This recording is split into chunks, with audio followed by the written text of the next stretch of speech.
All right, then. Pick up the skeng and the man them run. Oh, hey, Mary. Hey. Hey. Sorry, you caught us in the middle of our... We like to pretend we're English rappers for the first 10 minutes before the guest comes in. Yeah. That is the most. Me. I think you guys have it in you. Thank you, think so? Mary. Yep. Mary didn't even hear the fucking bars, dude. I'm always saying this. I'm always saying, you know who'd be good British rappers? Yeah. Mary, British? You think we could be British rappers? Mary's a saint for encouraging men to rap in public. That's always been. Oh, yeah. The one place that you like to give back. Yes. Yeah. I'm like, hey, I have the Shook Ones instrumental on my phone. I can play this right now if you guys want. At any time. You just have it queued up as like a button you push and the Shook Ones instrumental starts playing. My dude, that I used to have a folder of, like, I had a CD in my car that was just instrumentals to freestyle over. Yeah, that's how intentional your CD burning had to be, where you're like, oh, put in the freestyle thing because we're getting high and I'm going to subject you to my terrible rapping for 20 minutes on a first date. And that's what's wrong with young men today. Exactly. Thank you. Mm-hmm. Exactly. Mm-hmm. That's what we talk about. I don't know if you've heard, but that's what we talk about on this show is what's wrong with young men today? I think there's no audience for our freestyle raps. That's the problem. I mean, honestly, there was that one far right politician who I think that was what was wrong with him. He was like secretly a SoundCloud rapper. Yeah. Oh. Yeah. Not secretly. He was like kind of trying to do out in the open with it. Time. Terrible rapper. Anyway, Mary, how are you? Thanks for joining us. I'm pretty good. Okay. Have you listened to the show? Do you kind of understand the vibe here? Yeah, I know the vibe. Okay. You guys are news guys, but you're funny. Yeah. Nail on the head. Damn. Never Nailed you. Heard it say with such few words, but so yeah. No, it's really going on. It's really complicated to get, guys. It's news, but you guys are funny. Yeah, stupid, I don't know. Right? I've been trying to wrap my head around it. Yeah.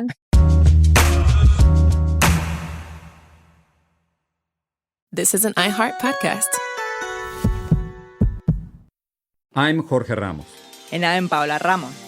Together we're launching The Moment, a new podcast about what it means to live through a time as uncertain as this one.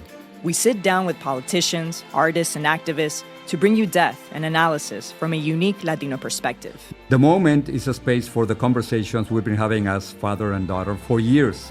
Listen to The Moment with Jorge Ramos and Paula Ramos on the iHeartRadio app, Apple Podcasts, or wherever you get your podcasts. The Super Secret Bestie Club podcast season 4 is here. And we're locked in. That means more juicy chisme, terrible love advice, evil spells to cast on your ex. No, we're not doing that this season. Oh, well, this season we're leveling up. Each episode will feature a special bestie, and you're not going to want to miss it. My name is Curly. And I'm Maya. Get in here! Listen to the Super Secret Bestie Club on the iHeartRadio app, Apple Podcasts, or wherever you get your podcasts. Hi, it's Honey German, and I'm back with season 2 of my podcast, Gracias, Come Again. We got you when it comes to the latest in music and entertainment with interviews with some of your favorite Latin artists and celebrities. You didn't have to audition? No, I didn't audition. I haven't auditioned in like over 25 years. Oh, wow. That's a real G talk right there. Oh, yeah. We'll talk about all that's viral and trending with a little bit of chisme and a whole lot of laughs. And of course, the great vibras you've come to expect. Listen to the new season of Gracias Come Again on the iHeartRadio app, Apple Podcasts, or wherever you get your podcasts. Your entire identity has been fabricated. Your beloved brother goes missing without a trace. You discover the depths of your mother's illness. I'm Danny Shapiro, and these are just a few of the powerful stories I'll be mining on our upcoming 12th season of Family Secrets. We continue to be moved and inspired by our guests and their courageously told stories. Listen to Family Secrets Season 12 on the iHeartRadio app, Apple Podcasts, or wherever you get your podcasts. Hello, the internet, and welcome to season 406, episode 2 of Daily Zeitgeist. It's a production of iHeartRadio. It's a podcast where we take a deep dive into America's shared consciousness. And it's Tuesday, September 16th, 2025. Whew. Wow, what a day. It's National Whack-A-Mole Day. Guacamole Day. I always mispronounce that. National Working Parents Day. National IT Professionals Day. National Step Family Day. National Play-Doh Day. National Cinnamon Raisin Bread Day. National Voter Registration Day. And Mayflower Day. Okay. Boom. Yeah.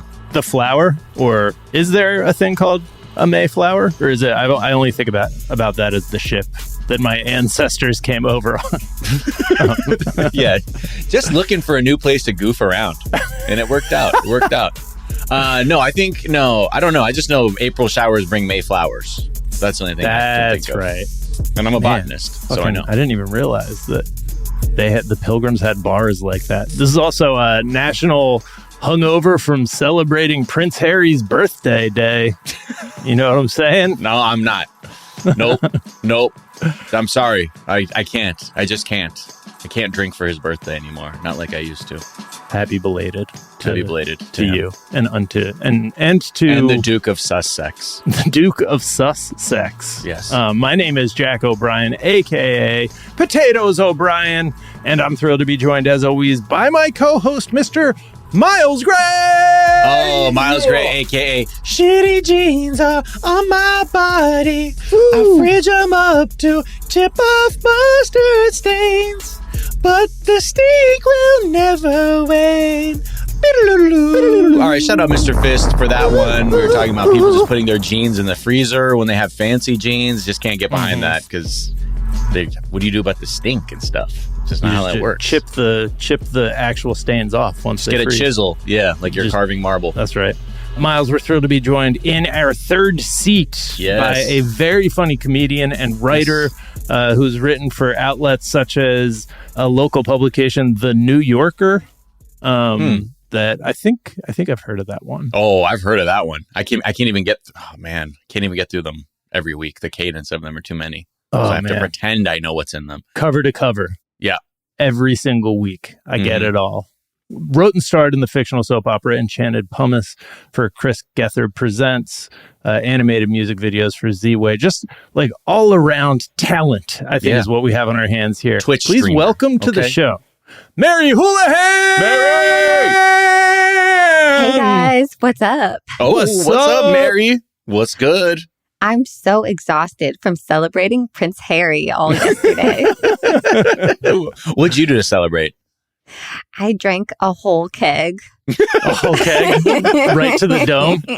Yeah. Whilst doing a keg stand the whole time. That's right. That was pretty impressive. You saw the pics. Okay. I popped the top and I put a garden hose in like a straw and I just drink it like that the whole day. Right. Of course. Yeah. Got to. Oh, what a day. I just watched the wedding on loop. Yeah. The whole time. Yeah. I mean, Megan is such a beautiful bride. He has such a beautiful bride.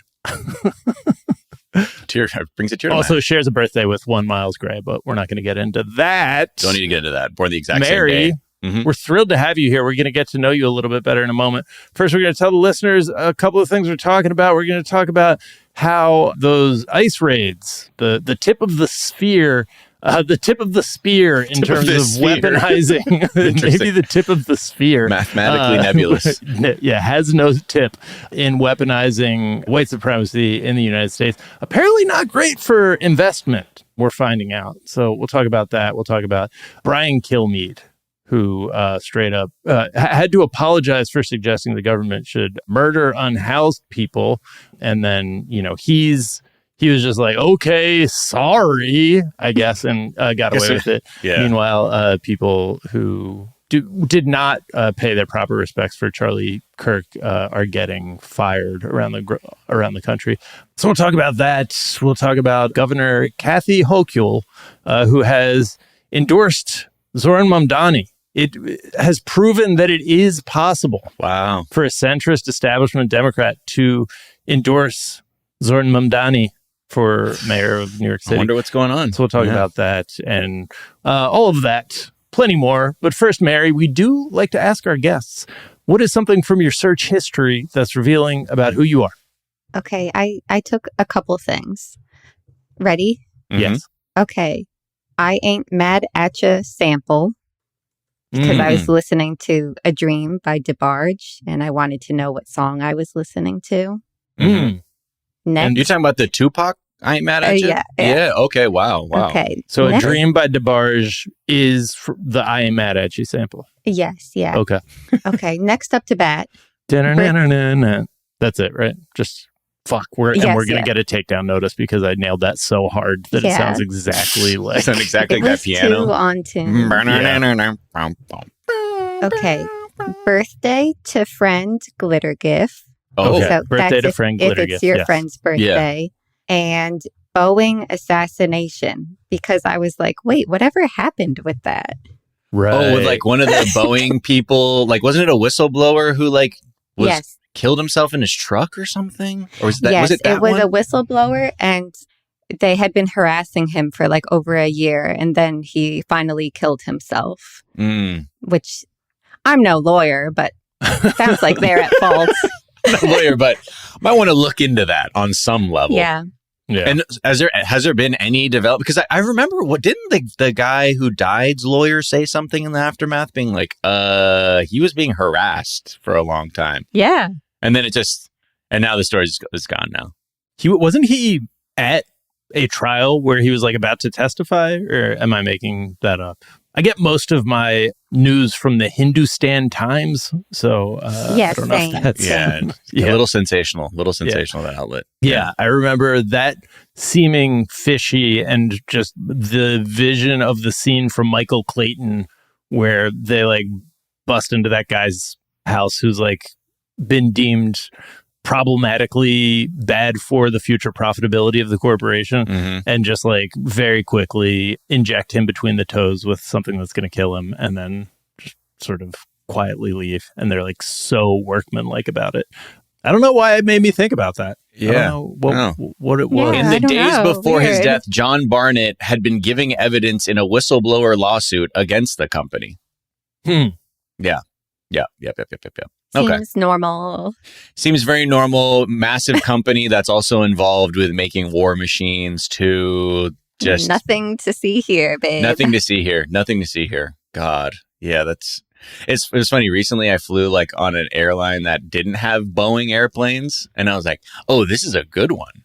Right, yes. Like you Airbus, could like tell it was good. Like, no, it's just more like the connotation, because remember there was a while when we were like taking Boeing planes and we would text each other like, I'm getting on a Boeing 30 or 737 Max 8 or not, whatever the thing was, like pray for us. Yeah. It's raining bolts from the ceiling. Yeah. Yeah, exactly. It's a slight drizzle, but yeah. Well, I'm glad that we've stayed on top of that one and proven that evil is not profitable in these United States of America. What, Mary, is something you think is underrated? Oh my goodness. Something that's underrated. Well, okay, here's the thing. I was looking at your guys' doc and you guys were putting joke ones. I put a real one. Is that okay? Yes, please. Yeah. By all means. I also like that you thought that my very serious one was a joke one. Didn't you put stairs? Well, we'll get to stairs. Sorry. Yeah, that's me. That was yesterday's episode. Sorry. You read too far, and we never tell people it's humiliating where to stop reading. Okay. Someone that I think is underrated is Dina Hashem. Do you guys know her? Yes. She's so funny. She's actually not underrated because she has like 100,000 followers and she writes at the Daily Show and she's very well respected. But I just think she should be bigger. So she's underrated. Yeah. Is there? Where should people go find Dina Hashem on Instagram, or what's the best? Dina Hashem _. Yep. Go on Insta. You guys have maybe seen her most viral joke was Republicans are con artists, but Democrats are con artistes. Yeah. That's pretty good. So she's very Spot funny. on. I think she's the perfect comedian for the moment. Yeah. We need more of that because there's too many comedians who are just being like, "What do I need to go to Austin to learn how to be on Kill Tony?" And which is the apex of irony. I don't know. I feel like that would be good for my career. Maybe I don't know. Suddenly, I want to go on Kill Tony. I would love to have you I go actually, and kill I Tony. emailed someone this morning and said, I'm going through Austin. Could you pull some strings so that they take me out of the bucket? So I hope they say yes. Oh, God. What would you do if you're on Kill Tony, you think? What's like your dream? How does your dream set on Kill Tony go down? I would be a meanstress. Mm-hmm. I would be mean, but I'd be so funny that they'd have to feel like they're in on it, or else they would look bad. Yeah. You know? They'd have to hand it Well, to you. because that thing also happens where like someone actually is funny and then they just start attacking them. Like, you know what I mean? It's like, this person's actually fucking funny. I'm just going to start talking so much shit about him. You're like, what the fuck is this show? Like, what are they doing? I watched my first episode yesterday, so I'm kind of an expert on it now. I've never watched it. So I think I understand the premise to be that a comedian goes on and they just start like trying to interrupt their set and like talk shit. It's like American Idol in the first couple episodes where all the singers are bad. Yeah. Okay. Yeah. But so they get up and they can do a minute. And then there's like a whole panel with other comedians or some celebrity. It could be Ric Flair. You never know.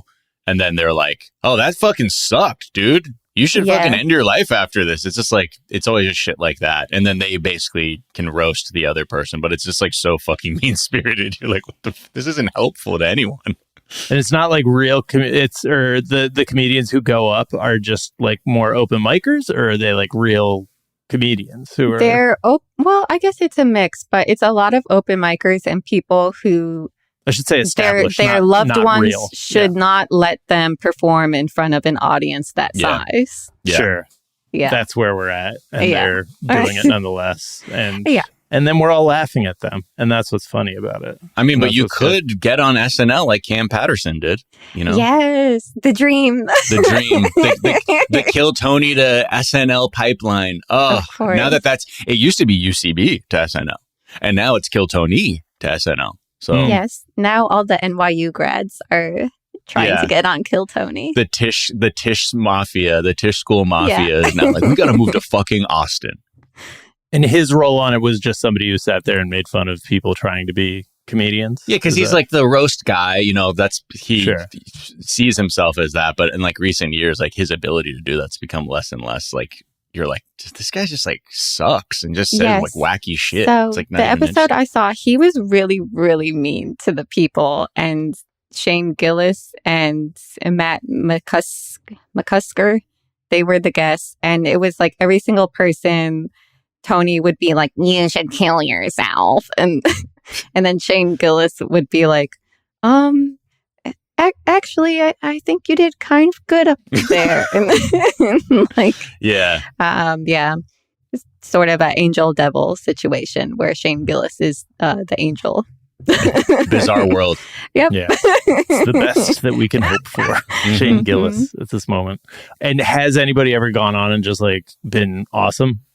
And like just like kind of surprise, actually I'm a good comedian and like fuck you guys. Yes. Yeah, so that happens. it pretty much is just a ripoff of American Idol because it'll be like a bunch of bad people in a row and then one person that they're like, wait a second. Yeah. This person knows them, how to like, write a taking their joke. glasses off, looking at each other. Like, Yes, exactly. I love that. This kid's got it. Yeah. Damn, man. This person could be an anti-trans comedian in Austin if they play their cards right. Yeah. Cool. Well, I'm glad. Thank you for that because now I don't have to watch Kill Tony. Tim Heidecker just put out a spoof version. If you want to see that, there's one that he just posted called "Kill Timmy." If you want to see that, That's how you know you're really doing the right thing when Tim Heidecker destroys you in a perfect parody. Yeah, exactly. Yeah. Exactly. Right. What is something you think is overrated? Bravo. Bravo. I'm gonna get assassinated for saying this. Jesus. You're from New Jersey, Mary. Be careful. The Manzos might hear you. Blood is thicker than water. Yay, there you go. So, you know, I've watched Housewives. I've enjoyed some Housewives. Oh my God. She said that with tears in her eyes, you guys. I just want to be clear. I can't help but notice that we are low-key living during fascism. I don't know if anyone else has noticed, but many have not. So I'm glad you're saying this. So sometimes when I watch TV and the people on it are just like mentally ill, drug addicted, white collar criminals, I'm like, sometimes when I watch and maybe that's happening. Maybe they could do a little something more with this platform, maybe. I think it's just, this is our, I think, bread and circuses phase of the fall of the empire, where like our circuses are like just the obscenely just off the rails reality TV that's just on, where people are like, this is a normal person on this show? This person like has anger issues and a drinking problem. I feel like for a while, I've been being more of a bitch about like, you guys need to cast this kind of person. You guys need to cast this kind of person. And I think people don't understand that I know that Noam Chomsky can't go on Bravo. I'm not suggesting that. But a reunion episode? Could be sick But no, give Kathy Griffin another show. Have like a voice for someone who's like an honest, bitchy person. I think they should do that instead of all drunk white collar criminals awaiting trial. The only people to identify with are mentally ill, drug addicted white collar criminals. Fucking Ghislaine Maxwell is in the prison with Jen Shaw. Yes. They're in that same prison. It's her and Theranos homegirl. Elizabeth, what's her name? Elizabeth Holmes. Holmes, yeah. All of whom would make sense on Bravo. Yeah, for real. Exactly. Yeah, even Ghislaine Maxwell. And they would just be like, oh, look, we have socialite Ghislaine Maxwell. You're like, that's how you're going to describe her? That could have entirely been happening in the background of a Real Housewives. Like, she could have been a character in Real Housewives, and they just would have yada-yada'd past, like, Where's Jeffrey? I'm throwing Ghislaine? a party for Jeffrey.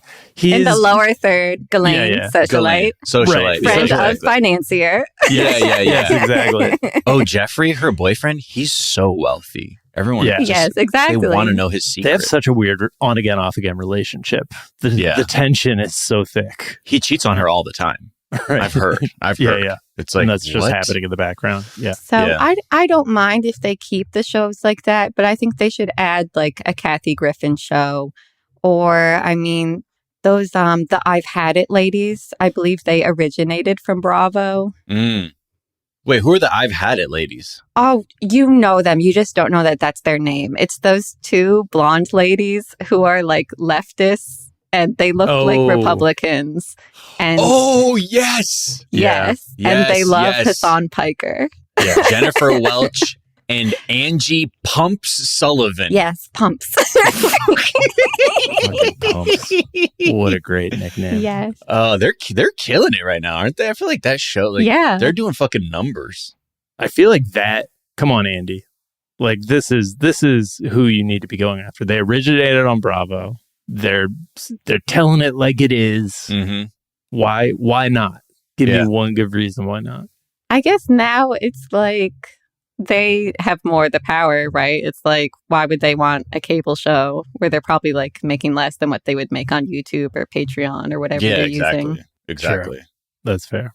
So it's interesting to be in this time now where like going independent in a few different like industries actually is the more lucrative thing, where it used to be like, you got to get on TV, you got to do this. And you're like, I'm making money from Substack actually right now. And that's working great for me. They're like, but didn't you? Yeah, I used to work at the Washington Post, but I left because it sucks.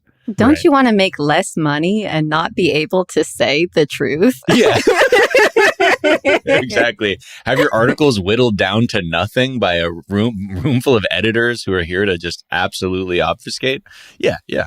Also, mentally ill, drug addicted white collar criminals is like, who does that not describe in the current power structure? I feel like every every leader in the country, everyone is just either that or aspiring to that at this point. Yes, of course. If you get that into a good acronym, you might have a good show going there. Just covering it all. CC.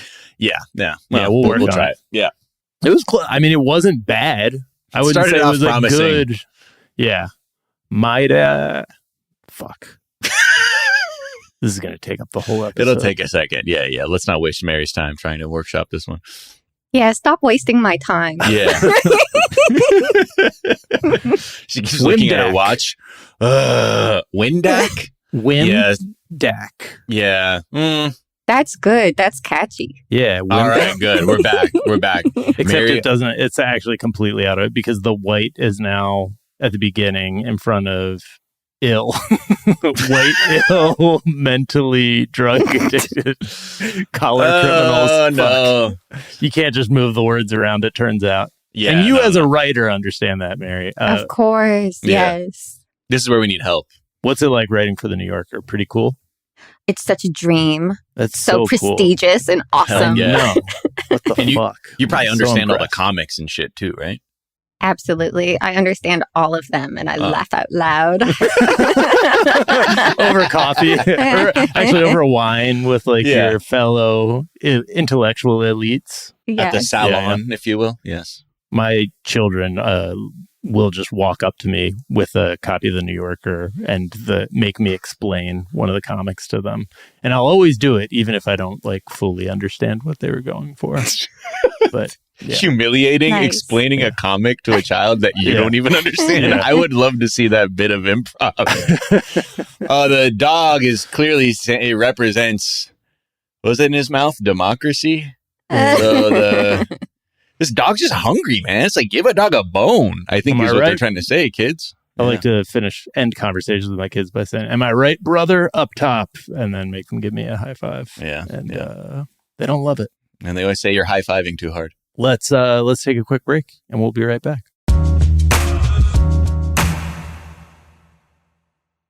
I'm Jorge Ramos. And I'm Paola Ramos. Together we're launching The Moment, a new podcast about what it means to live through a time as uncertain as this one. We sit down with politicians. I would be the first immigrant mayor in generations, but 40% of New Yorkers were born outside of this country. Artists and activists. I mean, do you ever feel demoralized? I might personally lose hope. This individual might lose the faith, but there's an institution that doesn't lose faith. And that's what I've believed in. To bring you depth and analysis from a unique Latino perspective. There's not a single day that Paola and I don't call or text each other, sharing news and thoughts about what's happening in the country. This new podcast will be a way to make that ongoing intergenerational conversation public. Listen to The Moment with Jorge Ramos and Paola Ramos as part of the My Cultura podcast network on the iHeartRadio app, Apple Podcasts, or wherever you get your podcasts. I had this overwhelming sensation that I had to call her right then. And I just hit call. Said, hey, I'm Jacob Schick. I'm the CEO of One Tribe Foundation. And I just wanted to call on and let her know there's a lot of people battling some of the very same things you're battling. And there is help out there. The Good Stuff Podcast Season 2 takes a deep look into One Tribe Foundation, a nonprofit fighting suicide in the veteran community. September is National Suicide Prevention Month, so join hosts Jacob and Ashley Schick as they bring you to the front lines of One Tribe's mission. I was married to a combat Army veteran, and he actually took his own life to suicide. One Tribe saved my life twice. There's a lot of love that flows through this place, and it's sincere. Now it's a personal mission. Don't want to have to go to any more funerals, I got blown up on a react mission. I ended up having amputation below the knee of my right leg and a traumatic brain injury because I landed on my head. Welcome to Season 2 of The Good Stuff. Listen to The Good Stuff podcast on the iHeartRadio app, Apple Podcasts, or wherever you get your podcasts. In early 1988, federal agents raced to track down the gang they suspect of importing millions of dollars worth of heroin into New York from Asia. We had 30 agents ready to go with shotguns and rifles and you name it. But what they find is not what they expected. Basically, your stay-at-home moms were picking up these large amounts of heroin. They go, "Is this your daughter?" I said, "Yes." They go, "Oh, you may not see her for 25 years." Caught between a federal investigation and the violent gang who recruited them, the women must decide who they're willing to protect and who they dare to betray. Once I saw the gun, I tried to take his hand and I saw the flash of light. Listen to the Chinatown Sting on the iHeartRadio app, Apple Podcasts, or anywhere you get your podcasts. Football is back. That's right. The new NFL season is here, and you should be listening to NFL Daily as we march along to Super Bowl 60. This is a show for sickos like me. NFL Daily is your kind of show. It's in the name, NFL Daily. You'll have fresh content in your feed all season long. Myself, Greg Rosenthal, and an all-star cast of co-hosts will preview and recap every game all season long. Josh Allen coming off an MVP season. And now lateral to Allen and reaching for the pylon. Are you kidding me? It's a touchdown. Have you ever seen that one before? Rookies making a name for themselves. Run again, rejected. That's a bulldozer. He is bouncing off defenders and dragged down. And of course, the Eagles trying to win another Lombardi. What a game. What a season. What a team. Eagles fans, savor it and rejoice. Listen to NFL Daily on the iHeartRadio app, Apple Podcasts, or wherever you get your podcasts.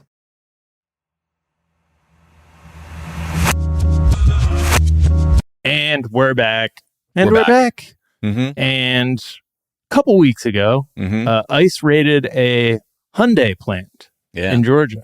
Yeah. And arrested around 300 Korean nationals, 150 others from various countries on the grounds of just... They're not white.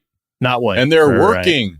It's, again, remember, it's like, are they doing manual labor or manufacturing and not white? Then the Supreme Court basically says it's okay to just go ahead Just arrest them. and assume the absolute worst.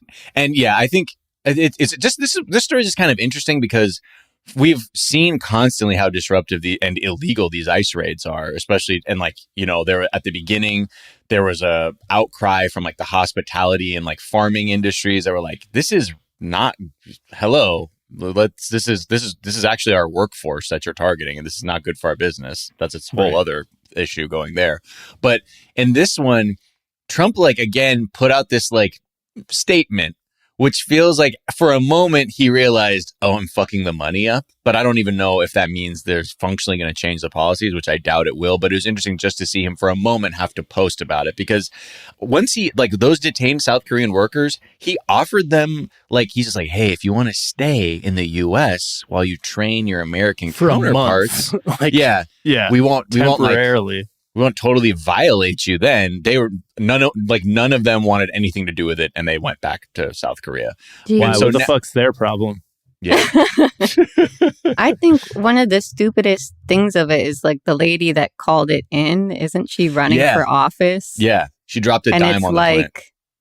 this is a huge project bringing riches to your state. Yeah. And you're like, I actually want to make a huge obstacle so that my state doesn't get money. I think easy money. Yeah, right. It shows like how myopic these people are too. We're just like, I don't know, I can like get some foreigners in trouble.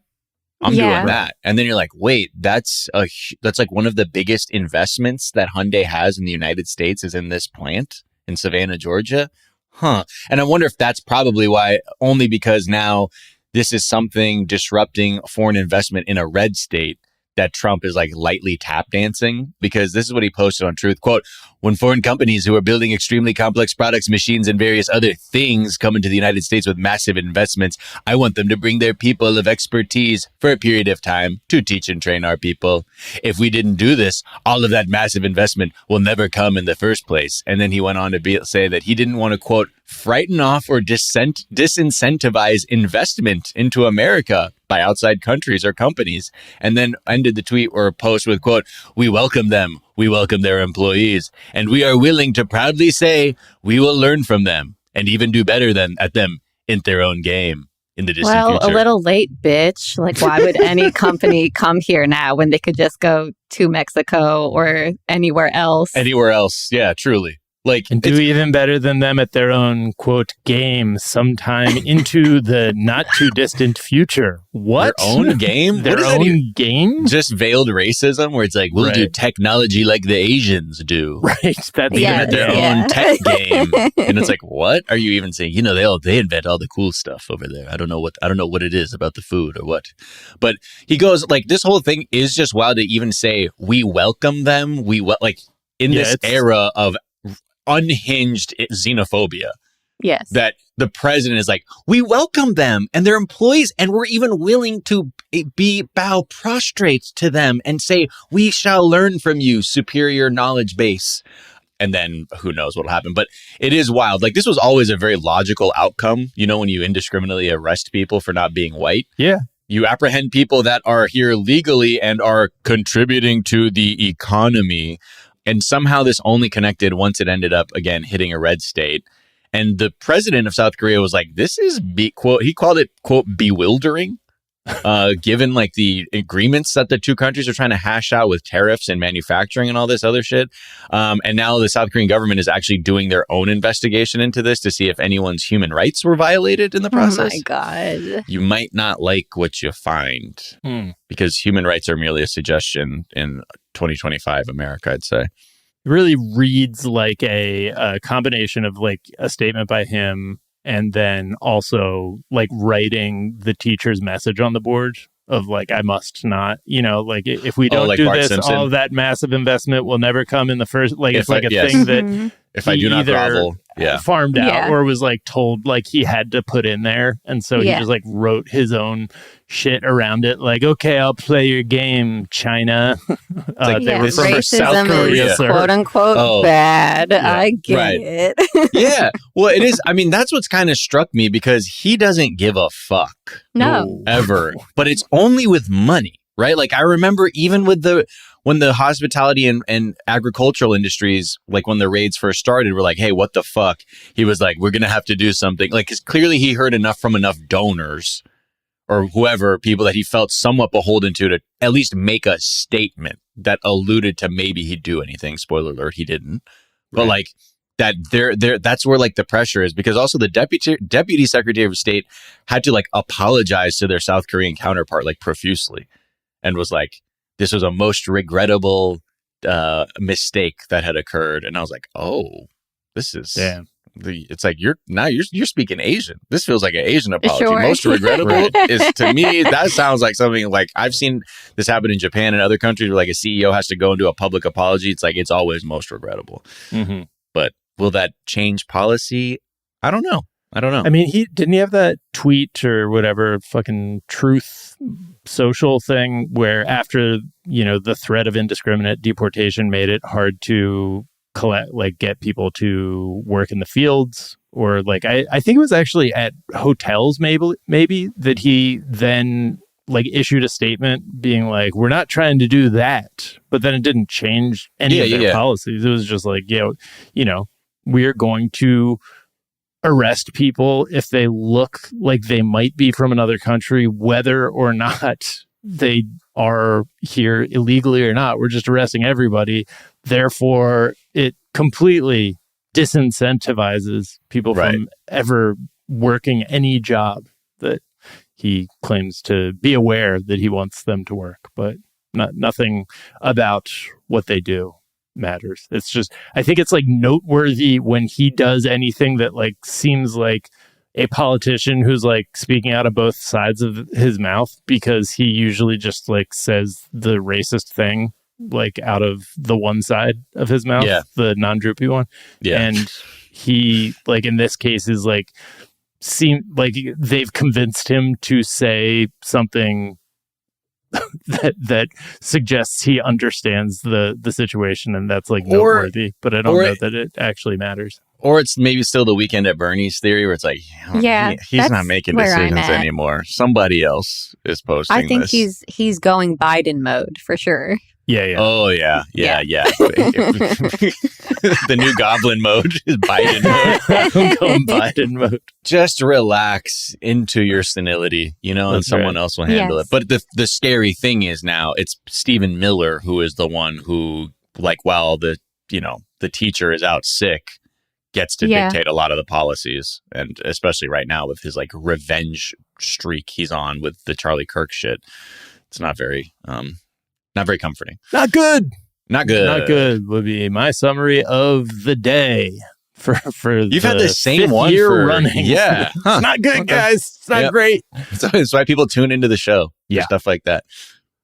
Just in terms of what people are free to say Fox and Friends' Brian Kilmeade straight up advocated the murdering of unhoused people with mental illnesses, not on a hot mic like years ago, on Fox and Friends, like on the air, on the show that people watch, that he's like paid to be on, and then had to apologize. But yeah, it literally, so they were talking about the North Carolina commuter train stabbing that the right has like seized on and is trying to make a national issue out of.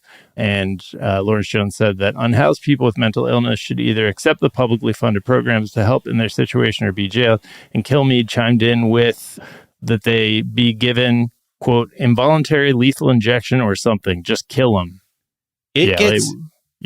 I'll just come the tail end of just where you can hear what Brian, just hear from Brian Kilmeade. It's pretty fucked up. This is that we're going to give you, or you decide that you're going to be locked up in jail. That's the way it has to be now. Or involuntary lethal injection or something. Just kill them. Yeah, Brian, why did it have to get to this? Wow. Yeah, Brian. Did you see my man after when he said, yep, because he was just so used to agreeing with him? He physically kind of shook his head. He's like, nope. Yeah. No. He's like, yeah, we got to give him leave. He's like, yep. And he said, yep, while shaking his head. Like his mind and his body were doing three different things. To be now. Or involuntary lethal injection or something. Just. Jesus. So yeah, that caused a bit of a stir, when you hear shit like that being said on national television. But again, voluntary, I get, but involuntary, right? Yeah, exactly. Yeah. Right. Yeah, we can't even voluntarily. In case you think I'm like saying make this available, if you want to die, sure. No. I want to kill them against their will. Is kind of my whole thing. That's where I get my like kind of excitement from on this one. Thanks. Yeah. This happened on the same day that Charlie Kirk was shot, which took some attention away from the fact that one of Fox News's friends, Fox and Friends, it's like the Sunday morning talk show thing. Yeah, had just advocated for mass murder on live TV. We've talked before about, in the aftermath of the Charlie Kirk shooting, like people being like, is there going to be a civil war? What does that look like? I really do think like they are laser focused on cancel culture. They're laser focused on like finding ways to justify violence against the most vulnerable people. So unhoused people and the trans community. That's who they're going after. That's what it looks like. You go after those people. People have been like, how would they do a civil war when it's hard to tell who's on what side? That's what they're going to try and do. They're identifying a group to then project all of that sort of angst and anger towards classic stuff, classic playbook being ran on us. Just like with... Gosh, and Bravo sucks now, so now I got to pay attention to the fascism. So it's like really, I used to have an escape. I really did. But to your point about the people getting doxxed, like there was a site that was up for a few days called Charlie's Killers or some shit, where it was just a site where people were screenshotting social media posts of anyone not publicly canonizing Kirk and saying that these were the people that were responsible and like doxing them. But funny thing about the internet is people know how to like search domains and who they're registered to. And like when the woman was sort of like outed for running this website, like the website just went away. So I guess it was when the shoe was on the other foot. Maybe it wasn't all fun and games at that point. But yeah, do you guys mind if I say something about Charlie Kirk? Go ahead. And I know you guys might get canceled for this. So I'm warning you. Okay. I'm ready. Charlie Kirk? More like Charlie Jerk. Fuck. Wow. All right, Justin, let's hold on, let me pause the recording really quick. Mary, you're I have a kid playing with fire here. Yeah. This is a lost episode. I don't know how you guys do it out there. I don't know how you guys do things in New Jersey, but that is not how we do things in the San Fernando Valley. Okay, yeah, but it is so strange. Like even the fucking. Do you see in West Hollywood they flew the flag at half mast? That's so stupid. And Glendale people were like, why the fuck yesterday. are you lowering your flag for someone who had your community directly, rhetorically in its crosshairs? Yeah. Like, what are you fucking, like, that's the most bizarre thing, again, too, is just to see how, like, the norms just switch on a dime, and suddenly it's like, gotta do the proper things that the state has dictated I do without being on the receiving end of their ire.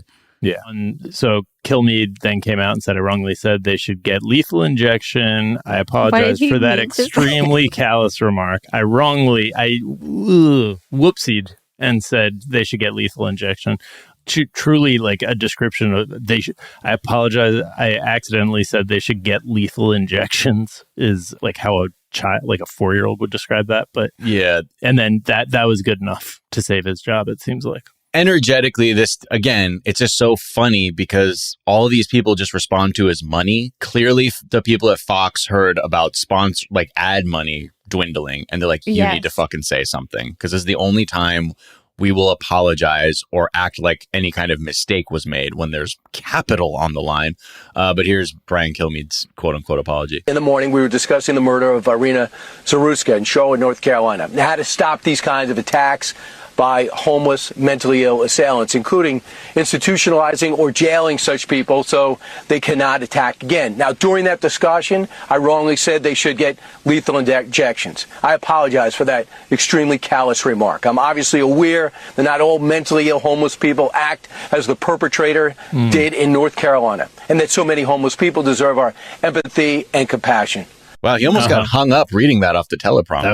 That was totally how humans speak. Empathy? Empath. Why? Mm-hmm. How do you say this? What's compassion? What's compassion?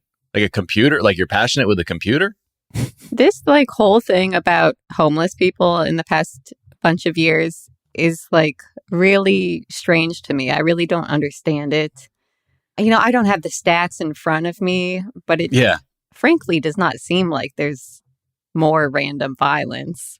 No. And like I've seen homeless people my whole damn life. And I definitely never thought, oh my God, there's so many now. Like, well, I mean, I really don't get it. Frankly. There are more and more people living on the streets, compared to years past. Like, I definitely just see that just from like being in LA. But like to me, that doesn't then translate to we need to what the fuck is with all these homeless people? Get them out of my sight. Because they're actively reminding me of my place in society, and maybe I could be advocating for a fairer world. No, get that out of my fucking head. You got Bravo to watch.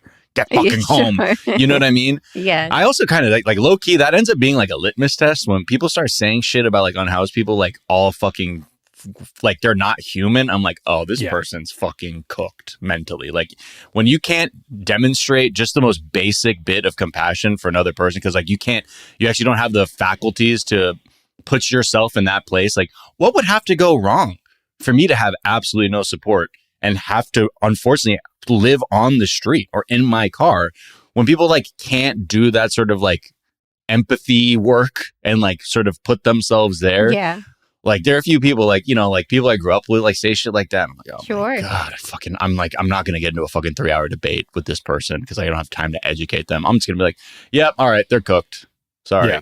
Try and find your spirit. I think it also just shows like how vulnerable people are to like brainwashing, to like whatever is on the news or whatever is on their algorithm, because I do hear sometimes like people that are like poor or working class say stuff about like, oh, the homeless people. Yeah. And like when I'm encountering someone like that in real life and having a conversation, I'm obviously not going to be like, you're so wrong, you're stupid. Yeah. I'm going to be like, yeah, I get what you mean, but like on the one hand, like, you know, I'm like explaining. I do the same thing. Yeah. Try and be use the Socratic method. And like, I feel like once I say that of like, oh, they're mentally ill and like their family can't take them in, and they're usually like, oh yeah, right, okay, our yeah, country you're right. has failed Yeah. them because there's no health care, mental health care. We closed all the mental health care facilities. I always ask people just like, well, I'm like, what do you think it would take for you to be on the street? Yeah, exactly. Like, what would have to happen?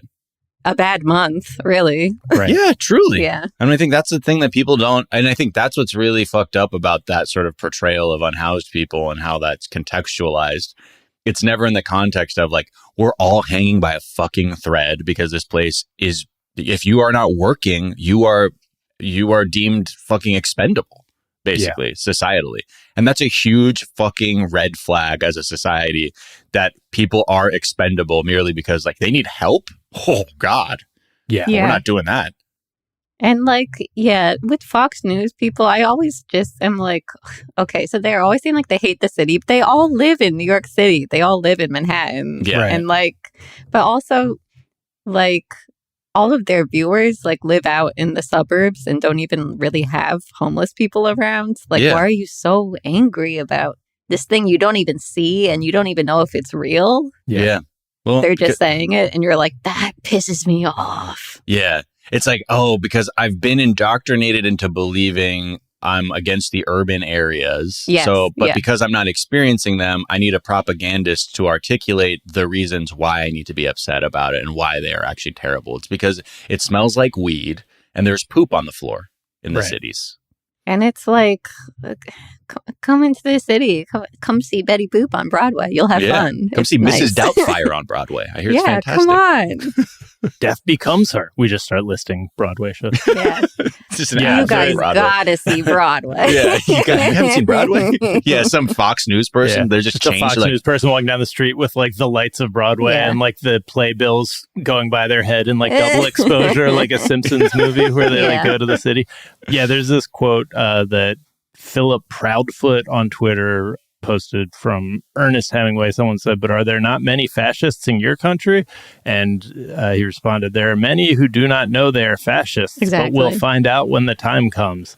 Yeah. And that feels like, the entire human caging policy of the past 40 years has been fascist, has been very similar to the conversation that they were just having on Fox News, where it's just like, I don't just make it go away. Like, make anything that makes me feel uncomfortable go away using violence and, ending people's lives or depriving them of human lives. And that's just, it feels like we're seeing these values now just made a little bit more evident than they have been in the past. It's like people who see like someone asking for change or whatever, rather than feeling panic at the sight of that and like, oh my God, what the fuck, what's going on? Like, you should actually redirect that into understanding. It's like, you should be panicked over the state of our society that this is being allowed to happen. I think that's the thing people need to connect with, rather than what's this person going to do to me? It's like, well, what's this society doing to us? But focusing it on them and telling yourself the story that like they did something on purpose to be where they are. Yeah, they want to be homeless so bad. Oh my God. The amount of times you hear, that's like the most tired fucking like anti-unhoused talking point. Yes. Like, they want to be out there. Oh, they do? Yeah. They do? Like, I get how sometimes, because then they'll be like, you can ask them, and they'll show a person be like, well, that's what the city's offering. I don't want it. It's because what the city is offering is like actually more dangerous even than living on like how they've been surviving. But again, used as a way to be like, no. And that leads to Brian Kilmeade being like, I don't know, just put him down. Yeah. Well, just do what animal shelters do, right? Yeah, and then you can post them on Instagram, see if someone will rescue them. Maybe it'll all work out. I don't know. Anyway, Kilmeade out. All right, let's take a quick break, and we'll be back.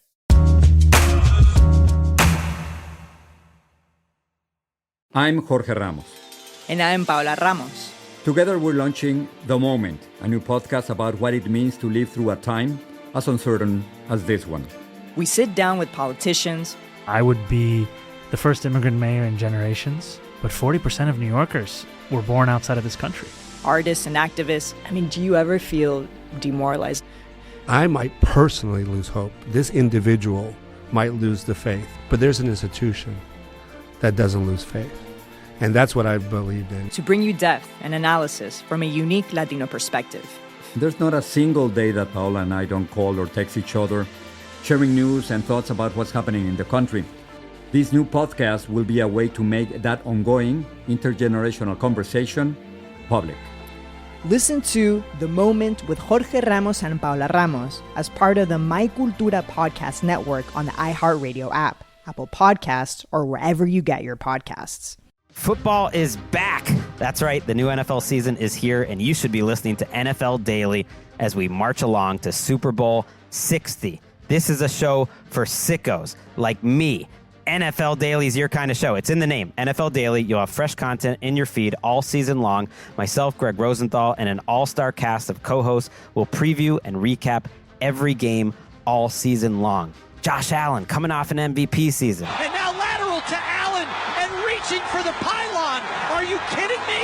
It's a touchdown. Have you ever seen that one before? Rookies making a name for themselves. Run again, rejected. That's a bulldozer. He is bouncing off defenders and dragged down. And of course, the Eagles trying to win another Lombardi. What a game. What a season. What a team. Eagles fans, savor it and rejoice. Listen to NFL Daily on the iHeartRadio app, Apple Podcasts, or wherever you get your podcasts. I had this overwhelming sensation that I had to call her right then. And I just hit call. Said, hey, I'm Jacob Schick. I'm the CEO of One Tribe Foundation. And I just wanted to call and let her know there's a lot of people battling some of the very same things you're battling. And there is help out there. The Good Stuff Podcast Season 2 takes a deep look into One Tribe Foundation, a nonprofit fighting suicide in the veteran community. September is National Suicide Prevention Month, so join hosts Jacob and Ashley Schick as they bring you to the front lines of One Tribe's mission. I was married to a combat Army veteran, and he actually took his own life to suicide. One Tribe saved my life twice. There's a lot of love that flows through this place, and it's sincere. Now it's a personal mission. Don't want to have to go to any more funerals, I got blown up on a react mission. I ended up having amputation below the knee of my right leg and a traumatic brain injury because I landed on my head. Welcome to Season 2 of The Good Stuff. Listen to The Good Stuff podcast on the iHeartRadio app, Apple Podcasts, or wherever you get your podcasts. In early 1988, federal agents raced to track down the gang they suspect of importing millions of dollars worth of heroin into New York from Asia. We had 30 agents ready to go with shotguns and rifles and you name it. But what they find is not what they expected. Basically, your stay-at-home moms were picking up these large amounts of heroin. They go, "Is this your daughter?" I said, "Yes." They go, "Oh, you may not see her for 25 years." Caught between a federal investigation and the violent gang who recruited them, the women must decide who they're willing to protect and who they dare to betray. Once I saw the gun, I tried to take his hand and I saw the flash of light. Listen to the Chinatown Sting on the iHeartRadio app, Apple Podcasts, or anywhere you get your podcasts.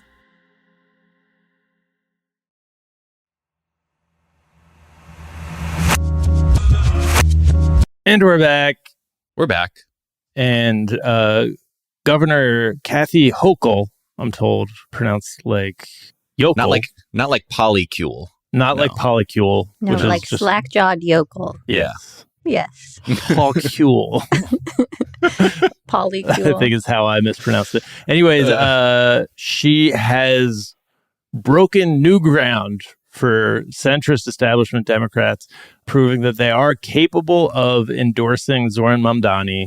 Many thought that it was physically impossible up to this point. Yeah. That there was some manner of physical allergy that they were suffering from, but no, she just did it. She in a very establishment centrist Democrat way in a New York Times op-ed. Yeah, and the New York Times let her do it. She just did it in the New York Times, and they weren't even we got to find a way to put an end to this. I mean, it's wild to hear people like Jamie Raskin, of Maryland, Pat Ryan of New York. They were both a formal endorsement. And then Rahm Emanuel and Richie Torres, who is one of the most staunchly pro-Israel congresspeople. Yeah. Who definitely was not singing his praises they've kind of softened to be like, oh, like maybe he has the potential to like effectively lead the city. You're like, what the? To me, I'm more scared at that. Like, what are they? I'm happy. I'm excited. No, for sure. But there's something I can't look at them and feel like that's totally sincere. I knew it was going to happen too. Yeah. He's so popular.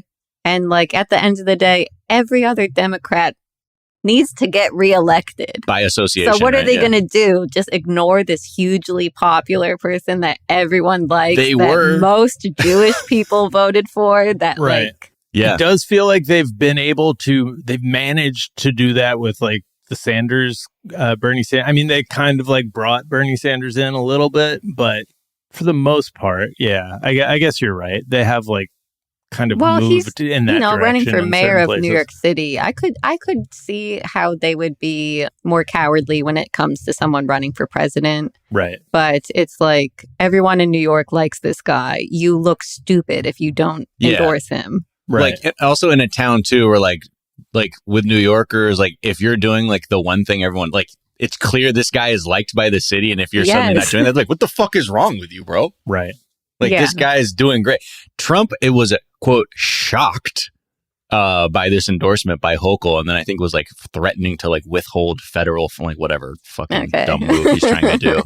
But yeah, I mean it is like I think the Democrats are learning that beggars can't be choosers. Right now. Yeah, because they're going to get voted out if they don't, get on board for popular policies. That's how I feel about it. Of course, we don't have a lot of faith in them, but these people need to win elections. Yeah. So. Or like we need to juxtapose more candidates in these races that act as a way to nudge them into the right way. But also part of me, I've lost complete faith in these people that have been elected. I'm like, just bring in a fucking new crop of people who like aren't so poisoned by like lobbying and maintaining the status quo that like they're like, I think it's harder work for a politician to be like, I actually need to dismantle the status quo. Like to learn that lesson than someone who's been suffering at the hands of the status quo and now is empowered to legislate responsibly and be like, these are the things we actually need to change that will help people. Because I think right now the Democrats are just going to be copying homework and doing it like in a really poor, like piss poor way. Yeah. It would seem to be a thing where they would be able to be like, well, look, this is his playbook. It's been shockingly popular, shocking to us, shockingly popular. We should just kind of do the same thing and, make the argument that, well, and we're part of the system, so we know how to dismantle it. But the fact that it's been this fucking hard for them to just do the bare minimum of be like, I endorse him is a sign to me that like I'm very skeptical of that line of argument that like they're essentially what it is they are like they represent so many people who are behind the scenes who like helped them get elected, who the ideas of socialism couldn't be like more anathema to, Yeah. I think one of the reasons too is they ran the traditional playbook on how they scare out like people like progressives or leftists, which is first like they're a socialist, and like New Yorker's like, yeah, and yeah, no, he was pretty clear about that. He's brown. Yeah, so am I. No, so are we. He's Muslim. What is this, 2001? What the fuck are you talking about? Like, no. And I think when they're like, well, we're out of fucking ideas. Like, I think they're like, well, we're out of fucking ideas. What are we supposed to do now? Right. They're like, maybe we can co-opt the movement. No, that's the other part of the Perfect. Co-opt. Let's co-opt. Let's see if we can do the old-fashioned co-opt. Andrew Cuomo, though, he came out with a pretty sick response, huh? Yeah, he did. He did a video where he is reading some of Mamdani's old tweets, but set to like Hans Zimmer music. Yeah, this is how you fight back. Democrats take note, like fucking Andy Nipple Clamps Cuomo. Here. So he apologized for saying the NYPD are racist. Does he apologize for calling the NYPD that actually does kind of bum me out, anti-queer and a major threat to public safety? Do you apologize for calling Barack Obama pretty damn evil? Does he condemn the phrase globalize the intifada? Do you still believe that, quote... This is so funny because you knew they needed all this music because if not, you would just hear an old man's dried up mouth and lips move around. He's like, reading talking points that they've been drilling for 6 months now to no avail. You know, you hate to see it. But what if we did like some Hans Zimmer? Like, what if we made it sound like what scary? If we? What if we completely overexposed this shot too? So Andrew Cuomo looks like a bed sheet. I think that will also. I'm dying to know who does social media for him and Eric Adams. I know. They're so good, like bad, but like they look ironic. Yeah, you know what I mean? exactly. Like they're unwittingly helping everyone except their client, which is truly. But I think that's also, it's probably some guy who used to do like TV stuff. And then as he saw the social media thing on the horizon, he tried to pivot to social media, but functionally has no experience on how people on the internet think. And so just charged him a bunch of money. He's like, yeah, I'll put this up on your Twitter. I'll shoot a video. And you just post it, right? I don't know anything about tone or context or how the internet talks about things. But these are wins. He opens with the claim that the NYPD is anti-queer, which and it sounds like a slur the way he says Yeah. it too. They're saying the NYPD doesn't like queers? I don't know. Is he going to apologize for that? Apologize. Yeah. Like it's a well-established fact that the NYPD is like pro LGBTQ plus people or something. Yeah. Don't look up Stonewall or anything. Right. Yeah. Nothing to do with the NYPD. Like, what the That's fuck? a gotcha moment.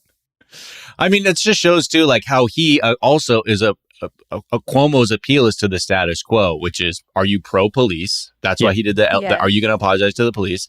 What was the other one? Oh, then it's pro-establishment Democrat. It's like, would you deign to say that Obama is evil in any capacity? Don't look up Obama drones. And also, finally, to like all of the Jewish people in New York, bringing up the globalize the Intifada line, which has been fucking clarified so many times at this point. Like, I feel like and he never said it even. They just ask him, what do you think about it? And he's literally never said it. Yeah. Right. Again, and like to they the should point, just ask it of everyone now. Yeah. Just anyone. They're like, I never said. It's like, well, yeah, either did Zohran. Eric Adams, we know you did it. Yeah. Right. I feel like Eric Adams' social media strategy is a little different, right? It's very funny and way too long. Very slow videos, which I appreciate. It's at a pace for a different kind of person, right? Oh, for sure. No editing. The engagement on Eric Adams' campaign Twitter, it's like funny. Like he can barely get like 30 likes on a post. Yeah. Damn. He's got to give out more chip bags with money in them, you know? Yeah. Oh God. I'm more of a face-to-face politician. I don't go in for this social media stuff. You know what I mean? Look a man in the eyes and hand him an empty, greasy Five Guys bag with $40 in it. You know? Oh man. Well, Mary Houlihan, what a pleasure having you on the Daily Zeitgeist. Where can pleasure people? Is all mine. No, we actually enjoyed it too, so it's not all yours. Oh, cool. Okay. I'm going to challenge you on that, Mary. We enjoyed it too. Going to push back. All right. I'm Save some pleasure for everyone. Not to go all kill Tony on this, but we enjoyed it too. Where can people find you, follow you, all that good stuff? Find me on all the social media at Mary Hooley. And subscribe to my Twitch and YouTube. I do a Twitch show every Thursday. But I'm going on tour, so come see me on tour. All right, what thoughts and dates? Let's see. Providence, September 24th. Boom. Philly, September 30th. Boom. Atlanta, October 9th and 10th. Atlanta, Zeit Gang, come out. Atlanta. That's right. I'm going to Denton, Texas, Dallas, Texas, and hopefully kill Tony also. Yeah. I wonder if you like dressed up like to try and look like a person, like go undercover. They'd be like, oh, this person's not a comedian. Like get her up there and we're just gonna fucking kill Tony it up. Like I wonder if that would help. What would appeal? I guess it is a random tactic. Like glasses with like tape on it, you know what I mean? Like just like total real Revenge of the Nerd shit. Yeah, like, yeah. That's just all. Or something that would like make you look like a capital L lib. Like Yes. they would fucking love for that shit. You're just sitting there with one finger in the air and a pussy hat on. But that would be so funny, Mary. You dressed so overt, like it's almost like a parody of a lib that they go, Yes. I think that lady's a lib. Yeah. Maybe she's the real thing. Clearly not here to fucking heckle or disrupt the show. Yes. Pick her. Hillary Clinton That's a good idea. pantsuit with a pussy hat on. Pussy hat on. Yeah. Yeah. Exactly. I like it. Well, we'll work with you. Trying to advise on how to get on Kill Tony as experts on that show. Thanks, guys. Is there a work of media that you've been enjoying? I really like Caught in Providence. Have you guys seen this? Mm-mm. Oh my God, it's so good. There's a Caught in Providence channel on Pluto TV or Roku TV or one of those where it's just this show over and over. And it's like with Judge People's Frank Court. Caprio? Yes. I've seen that guy's videos on YouTube all the time. Yes. Oh, it's so good. It's like People's Court, but he's so nice and he Yeah. lets everyone off. I know. And every single defendant is like, I'm going through so much right now. And he's like, oh, you poor thing. Yeah. Don't Oh, really? worry about Yeah. it. So most episodes are about running a red light. And Yeah. and he's like, I'm sure you had to go somewhere. It's fine. Yeah. They're like, my grandmother's really sick and she's got she's got a heart issue. I had to get her medicine to her at the pharmacy. And they're like, oh, I hate to hear that. So this Good is luck my to you. comfort show because he's so nice to everyone. And every episode concludes with him talking to camera like, no matter who you are, you probably came to this country from somewhere else. So when you think about it, everyone here is an American, and that's what makes this country so great. Judge Frank. Yeah, I watched the other channel he has where he's absolutely letting people have it for small minor drug offenses. Yeah, it's not good. No, they should he be would injecting never. you dog. Get out of here. Oh, you mean Judge Judy or any of? Yeah. No, he Judge is so, Judy Unleashed. I also he's so old it makes me sad because I'm like, are there still other judges like this who are younger, or is this like the last of like a breed of judge who looks at a person as a human being rather than like, you friggin' demonic terrorist?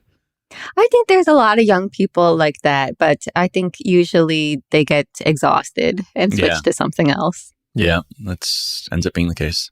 How about you, Miles? Where can people find you? Is there work of media you've been enjoying? Find me everywhere at Miles of Gray. You can catch me talking about 90 Day Fiancé with Sophia Alexandra on 420 Day Fiancé, and a work of me at bencollins.bsky.social. He posts, he quote skeeted this thing from CNN.com. It's a picture of Mark Zuckerberg on with the dumbest fucking glasses on, in which he says, Meta CEO Mark Zuckerberg has told analysts that people without smart glasses may one day be at a, quote, significant cognitive disadvantage, end quote, compared to those who do use the tech. And Lord. Ben posted, all who do not wear the things that make you look like a lost moth will be lesser than. They're so big and they really come up off his goofy. face. They look very grandma style. Yeah, exactly. It's like you're like the old man from Up or something. Yes.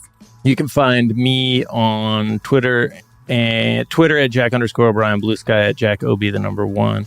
I like a tweet from Mike Drucker that just said, anyway, time to get back to releasing those Epstein files, which, yeah, let's do that. Yeah. What about that? Maybe we should talk about that.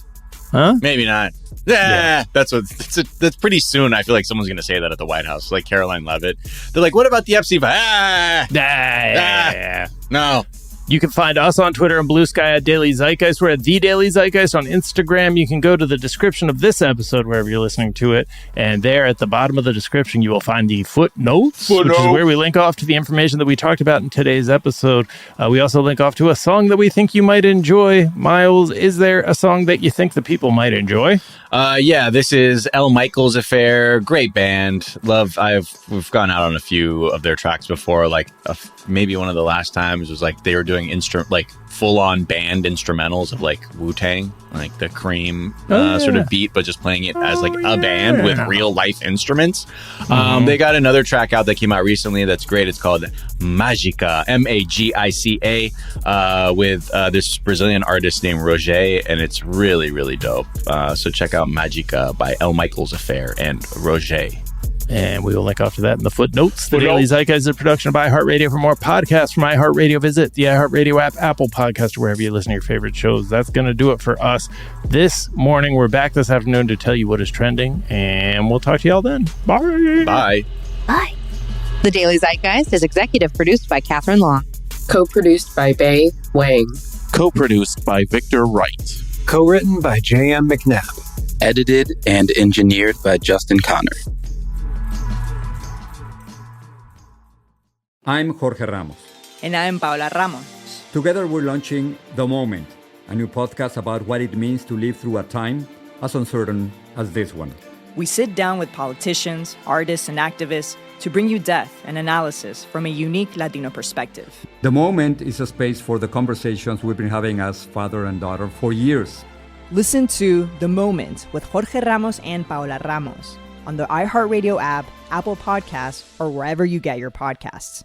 Football is back. That's right. The new NFL season is here, and you should be listening to NFL Daily as we march along to Super Bowl 60. It's in the name, NFL Daily, so you'll have fresh content in your feed all season long. Join me, Greg Rosenthal, and an all-star cast of co-hosts for previews and recaps of every single game. NFL Daily will keep you up to date with everything you need to know so you can sound smarter than all your friends. Listen to NFL Daily on the iHeartRadio app, Apple Podcasts, or wherever you get your podcasts. Toyota, the official automotive partner of the NFL. Visit toyota.com/NFL now to learn more.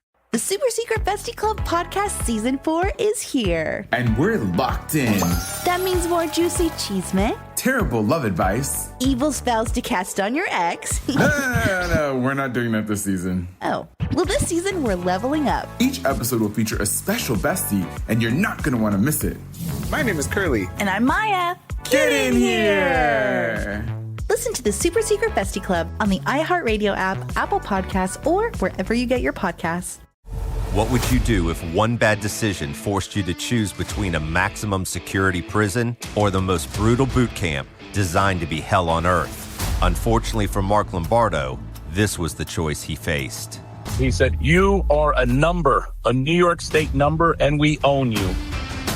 Listen to Shock Incarceration on the iHeartRadio app, Apple Podcasts, or wherever you get your podcasts. This is an iHeart podcast.